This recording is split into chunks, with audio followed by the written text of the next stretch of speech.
Okay, so we just finished our series of labs over shear wave inspection. We used a dual element transducer. This lab, I'm just going to put this right on top of here. We're going to do calculate the velocity in a material. So lab number 12 of your packet. I went back to a single element transducer. So we need to turn the single element off. Go to pulsar, turn our dual off. We have a 2 1/4 megahertz, so let's go to receiver. We're still there.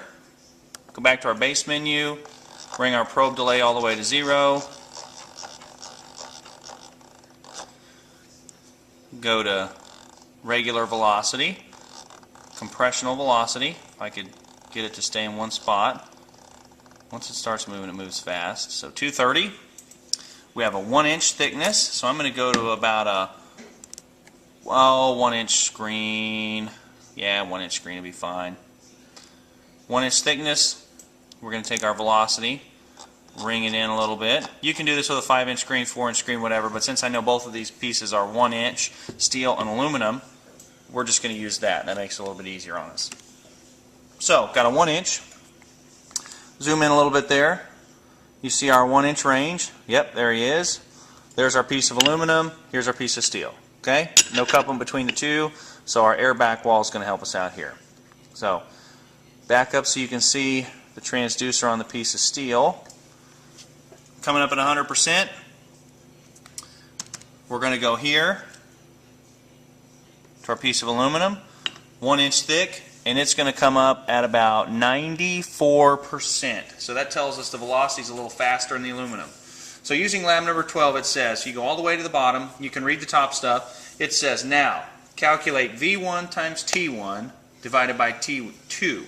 So velocity 1 is 0.23 times 1 divided by 0.94, because that's what it shows on the screen, equals 0.2446. So if we were betting, we would say 0.246 or 244. That's pretty close to 0.25. So we know that this is steel, this is aluminum.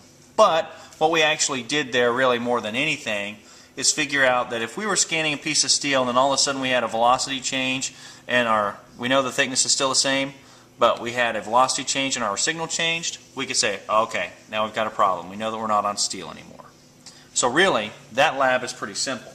All you're trying to do is calculate from one velocity to the other, which shouldn't be much of an issue. And you can do that on anything.